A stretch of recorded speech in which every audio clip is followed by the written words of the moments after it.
Pemirsa, sore ini saya berkunjung ke Desa Kiarasari, Kecamatan Sompreng, Kabupaten Subang. Dalam kesempatan ini, saya mengundang Bapak Samsudin sebagai Kepala Desa dan juga Pak Anwar atas nama Dinas Pertanian yang kebetulan tadi ketika saya keliling, beliau menghampiri saya dan kami diskusi panjang lebar tentang kondisi dan situasi pertanian di Kabupaten Subang. Saudara, selama ini masyarakat di kota besar seperti Jakarta, Bandung, Surabaya, dan lainnya, kita merasa disuguhkan dengan suasana yang mencekam.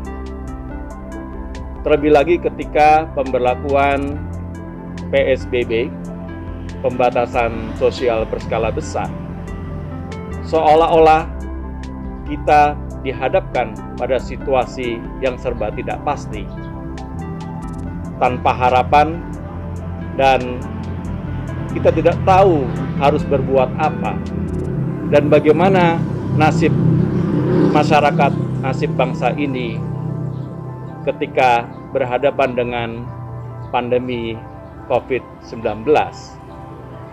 Saya ingin membawa saudara semua untuk melihat secara langsung bagaimana sesungguhnya situasi di pedesaan, situasi di pertanian. Apakah sama situasinya dengan di kota-kota besar yang terkena pandemi COVID-19?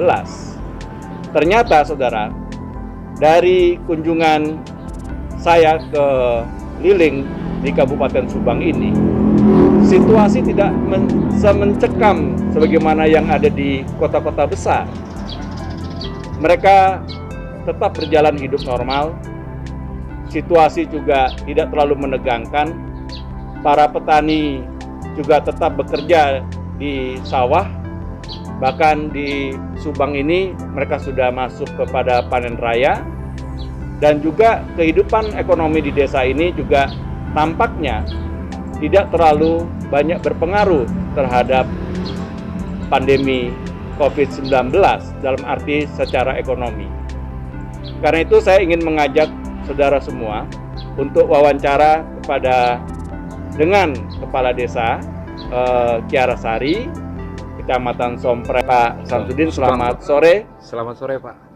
Pak Samsudin, saya mau tanya bagaimana situasi di Desa Kiarasari ini di tengah-tengah pandemi COVID-19? Bisa diceritakan, Pak? Alhamdulillah, Pak, untuk adanya dampak COVID-19 ini untuk Desa Kiarasari, terutama yaitu khususnya pribadi saya sendiri atas nama Kepala Sedesa, untuk pencegahan, yaitu pertama pencegahan COVID-19, dan saya mengimbau kepada masyarakat Desa Kiarasari sendiri, yang pertama yaitu untuk pola hidup, ya Pak, pola hidup bersih, dan yang lain-lainnya itu kayak semacam penyemprotan disinfektan dan pakai masker gitu. Dan yang penting kita jangan panik lah, atau jangan terlalu kata yang disampaikan oleh Bapak mencekam gitu. Tapi yang penting saya pribadi dan menghimbau kepada masyarakat Desa Kiarasari, yang penting kita berdoa semua agar pandemi COVID-19 ini cepat selesai gitu. Sehingga dampaknya memang ada, Pak, untuk masyarakat desa sendiri, Desa Kiarasari sendiri. Yang pertama yaitu memang dari segi ekonomi masyarakat yang ada di Desa Kiarasari, dampaknya yaitu memang ada, tapi enggak begitu banyak atau besar lah gitu dampak untuk COVID-19 ini, Pak, gitu. Dan alhamdulillah pada hari ini atau minggu-minggu kemarin untuk Desa Kiarasari, Pak, alhamdulillah udah panen raya gitu. Yang penting saya menghimbau kepada masyarakat yang ada di Desa Kirasari, yang penting jangan sampai gitu Pak, jangan sampai gitu adanya sekarang panen raya itu kan namanya biasa kalau panen raya masyarakat sendiri gitu kan, semuanya yang namanya untuk membawa rezeki gitu Pak, membawa berkah gitu dari panen sendiri kalau untuk di perkampungan di dusun Kirasari ini Pak, di dusun Kiara Payung dan gitu semuanya yang ada di Kirasari gitu. Untuk yang lain-lainnya gitu mungkin kayak semacam nanti pan kedepannya Pak, saya permohonan lah atau mohon ke Pak untuk melihat apa sih kondisi yang harus dibangun untuk sementara ini khususnya di bidang pertanian gitu Pak, khususnya di bidang pertanian. Dan mudah-mudahan nanti kedepannya saya sendiri kalau misalkan ada gitu ya kepengen gitu Desa Kirasari membangun untuk pertanian, saya mohon dikabulkan Pak gitu.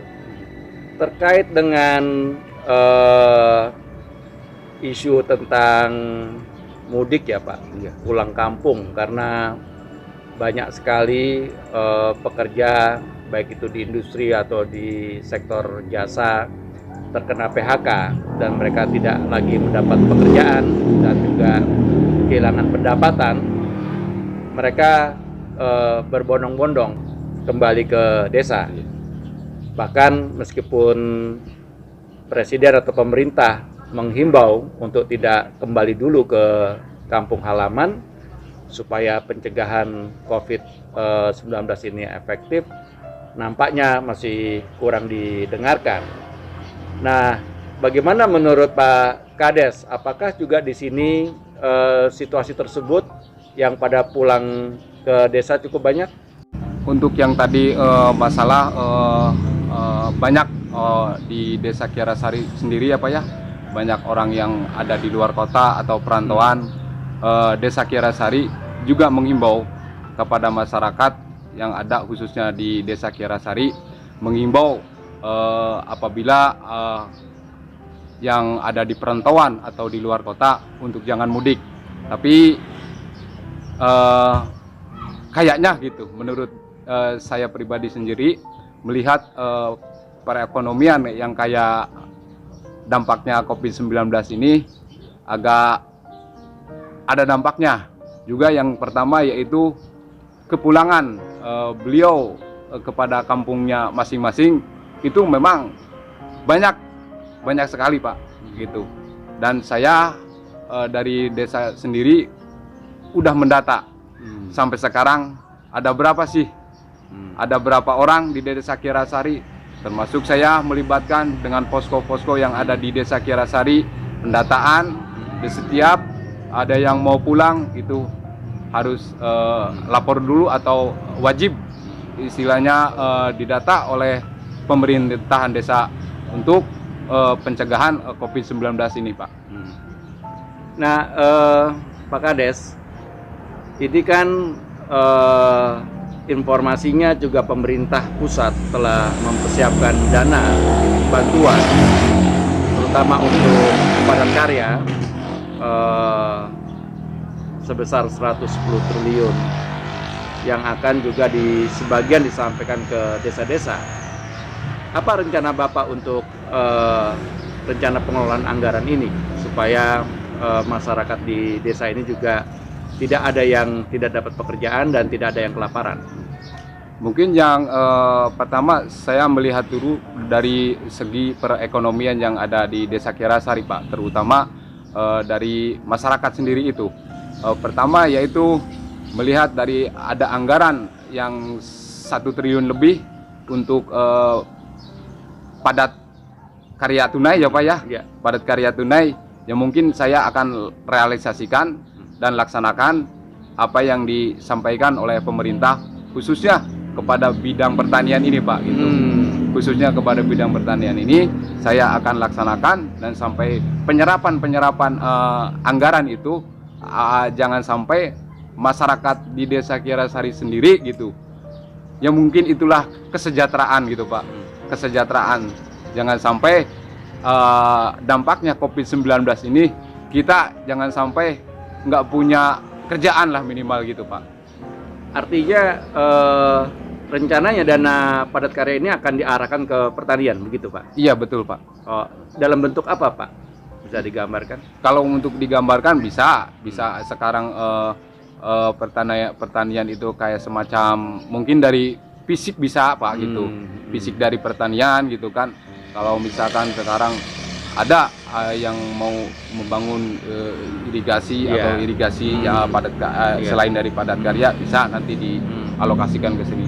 Tapi yang saya lihat dulu lah kondisi sekarang gitu, situasi kondisi dampak COVID-19 ini. Baik, Pak. Ya. Terima kasih Pak Samsudin sebagai Kepala Desa di Kiarasari. Sekarang kita beralih kepada Pak Anwar. Pak Anwar, beliau ini adalah atas nama Dinas Pertanian Kabupaten Subang dan juga memang selama ini bertanggung jawab Pak ya terhadap bagaimana pertanian di Kabupaten Subang ini tetap bisa berjalan. Pak Anwar, tadi saya keliling di desa ini dan melihat begitu banyaknya para petani sudah panen dan kelihatannya saya lihat kehidupan mereka juga produktif. Bahkan saya ketemu dengan beberapa petani, mereka juga merasa tidak terbebani dengan isu dampak corona ini dan mereka tetap bekerja.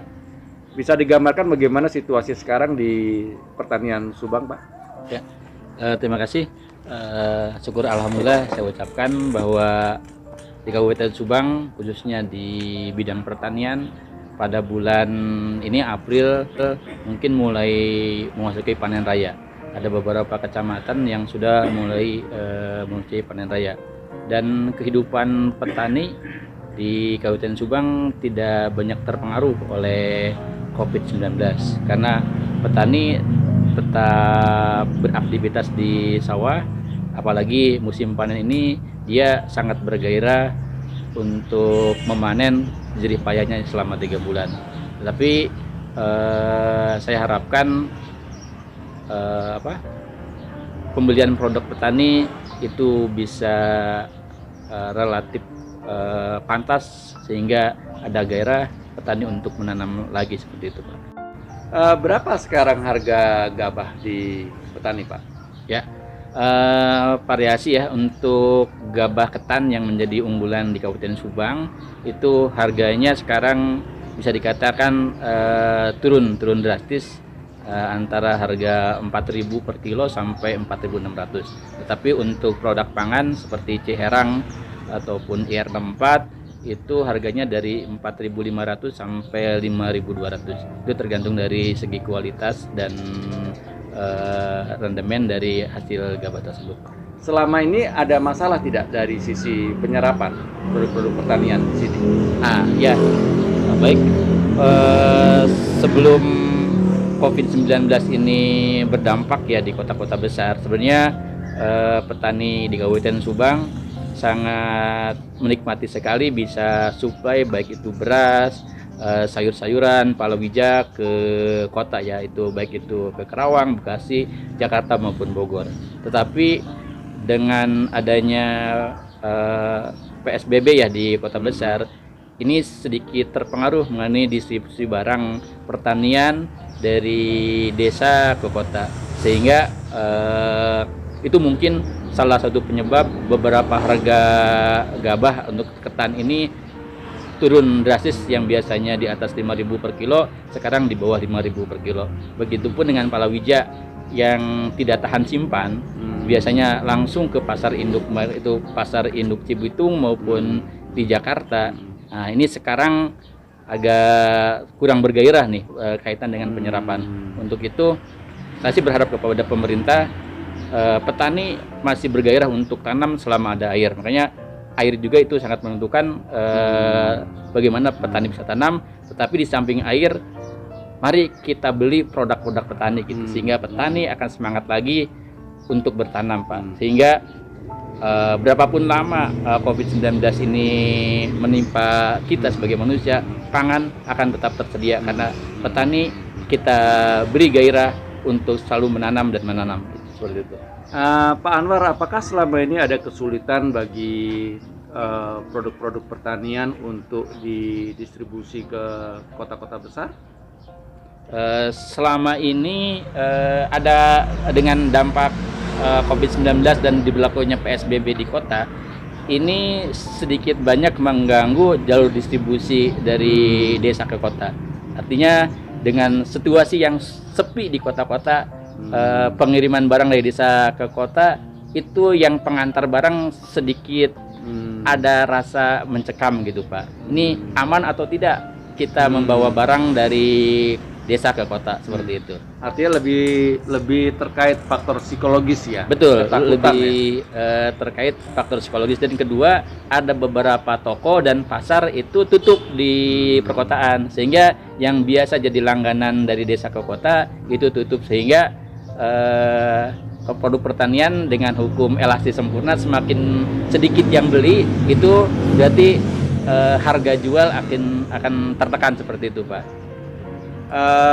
Pak Anwar, kan kita dulu tahun 98 pernah juga mengalami krisis moneter. Betul. Ya kan, 97-98 itu juga dulu sama di kota-kota besar, industri dan juga industri keuangan terutama itu juga hancur, dan juga dampaknya juga ke sektor-sektor perkotaan lainnya. Tapi waktu itu di pedesaan, khususnya di pertanian kan tetap bertahan. Bahkan mereka juga sebetulnya tidak terpengaruh dengan krisis moneter di 98. Nah, apakah bagaimana bisa dibandingkan? Apakah situasi krisis karena dampak pandemi COVID-19 dengan krisis 98 ini jauh lebih berat mana? Kalau kita bandingkan krisis 98 dan krisis COVID-19 ke sektor pertanian, sebenarnya di krisis 98 nilai tukar produk pertanian agak terangkat Pak. Dengan dolar hampir level di 20.000, harga gabah luar biasa tinggi dan pantas untuk petani. Tetapi di wabah COVID-19 ini dengan harga dolar yang 16.000, justru produk pertanian terutama padi ya, itu justru tertekan ke bawah. Seperti itu. Kalau lihat dari apple to apple dari krisis 98 dengan krisis Covid di 2020 ini. Jadi ada tekanan ke harga pertanian ya, seperti itu. Artinya kalau tahun 98 dolar naik, harga pertanian khususnya padi juga ikut terkerek. Iya. Tapi sekarang dolar naik justru malah tertekan, ya, gitu ya. Seperti itu. Jadi ini ya. Artinya kalau program-program pemerintah atau kucuran-kucuran dana pemerintah itu salah satunya untuk beli produk-produk yang dihasilkan oleh petani, saya pikir itu akan menjadi gairah lagi bagi petani dan sedikit banyak bisa mengurangi tekanan harga terhadap produk-produk pertanian seperti itu, Pak. Menurut Pak Anwar, intervensi apa yang tepat, yang pas bagi pemerintah untuk bisa tetap mempertahankan sektor pertanian ini kondusif dan bahkan juga tetap bergairah? Satu, yang menjadi gairah petani adalah faktor air. Adanya ketersediaan air, petani akan selalu bergairah menanam. Yang kedua adalah di waktu panen, ketika produk jerih payahnya selama berbulan-bulan itu dihargai dengan harga yang pantas, itu ada kepuasan psikologis pada petani. Yang pertama dari segi ketersediaan air. Untuk dana-dana padat karya itu bisa dialokasikan untuk perbaikan irigasi, karena kita ketahui bahwa saluran irigasi kita di Kabupaten Subang khususnya itu sudah mengalami pendangkalan. Yang kedua, kita beli produk petani. Jadi bansos, dana-dana bansos yang dikucurkan oleh pemerintah pusat maupun daerah itu salah satunya membeli produk-produk petani, Pak, baik itu beras, sayuran, palawija maupun peternakan. Akhirnya kalau dana-dana bansos ini dikucurkan untuk membeli produk yang dihasilkan oleh petani akan menjadi gairah dan saya pikir bisa membantu juga kaum urban, Pak. Artinya ada peluang usaha di desa. Apa peluangnya itu? Karena produk yang dihasilkan di desa itu ada pembelinya, seperti itu. Baik, terima kasih Pak Anwar. Ya, sama-sama. Baik pemirsa, tadi kita sudah mendengar dari Kepala Desa dan dari Pak Anwar bahwa sektor pertanian sesungguhnya itu sangat bertahan, bahkan tetap bergairah. Dia bisa akan melalui krisis pandemi COVID-19 ini dengan baik. Di sini sebetulnya para petani dan juga masyarakat desa yang diperlukan itu bukan hanya sekedar bantuan sembako, begitu ya Pak? Betul, Pak. Tapi justru ketepatan intervensi pemerintah untuk mempertahankan daya beli petani melalui instrumen bantuan itu supaya bisa menyerap produk-produk pertanian dan juga memperbaiki infrastruktur pertanian yang sekarang ini diperlukan untuk ditingkatkan. Itulah yang akan bisa menyelamatkan bangsa ini bisa keluar dari krisis pandemi COVID-19. Kita tahu bahwa badan internasional seperti FAO sudah meramalkan ke depan akan terjadi krisis pangan, dan juga Bapak Presiden pada waktu kemarin juga sudah menyatakan Indonesia juga perlu bersiap diri untuk menghadapi krisis pangan. Tetapi ini semua harus kita lihat lebih jeli. Sesungguhnya peran pemerintah itu tidak terlalu sebesar seperti periode krisis di 98. Jadi hanya fokus atau memfokuskan kembali semua bantuan-bantuan yang ada, termasuk yang padat karya seperti yang tadi Pak Samsudin sampaikan, itu diarahkan ke sektor pertanian supaya daya beli masyarakat petani ini tetap bertahan dan juga meningkat, dan juga kemudian tetap berputar, sehingga perputaran roda ekonomi di pedesaan ini juga bisa berjalan dengan baik. Saya kira inilah yang harus menjadi catatan kita bersama. Mari kita jangan terlalu terjebak dengan rasa mencekam, dengan rasa ragu tanpa arah, dengan kekhawatiran yang berlebihan. Mari kita tenangkan diri, kita berpikir jernih, kita petakan semua apa yang menjadi persoalan yang harus kita selesaikan untuk jangka pendek, jangka menengah, dan jangka panjang. Sehingga mari kita berdoa bersama dengan kerjasama gotong royong kita, baik pemerintah pusat, pemerintah daerah, dan juga kepala desa, BUMDes, dan juga Dinas Pertanian, dan juga elemen dari kelompok-kelompok atau Gapoktan. Insya Allah kita bisa melewati masa krisis ini dengan baik. Terima kasih.